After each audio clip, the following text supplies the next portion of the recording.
2 centuries ago in a small town in Oregon, 3 sisters were drowned in the ocean, suspected of being witches. Every summer since, they've emerged from the shadowy depths, stealing the bodies of weak-hearted girls and using them to lure boys to the harbor where they will meet their deaths.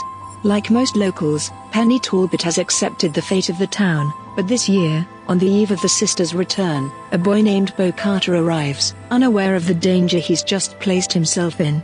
Rumors and lies quickly spread throughout the town, and Penny and Bo both got convinced that the other is holding secrets. Death comes quickly to those who cannot resist the sisters. I really liked the setting of this book.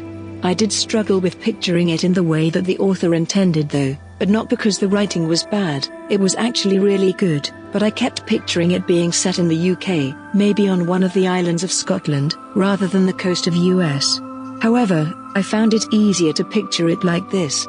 This did not put me off the book though, and I did really enjoy the setting.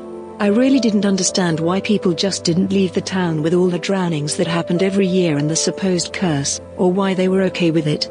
You'd think many people would have just thought nah, screw this and left. I was willing to oversee this though because I was really enjoying the book, even if it did seem a bit unrealistic.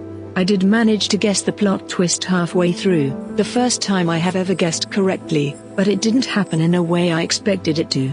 I thought it was done really well, even if I did see it coming. I liked all of the characters. Penny was a likable, strong lead. Her mother was puzzling and fascinating, even if she wasn't a huge part in the story.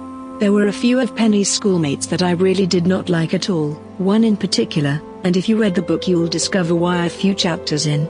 I disliked them to the point where I wished one of the Swan sisters would just drag him into the ocean. The Swan sisters themselves were really interesting, and I enjoyed the scenes from the past that detailed their lives and why they were sentenced to death. All in all, this was a good quick read and I'd definitely be open to reading more by the author.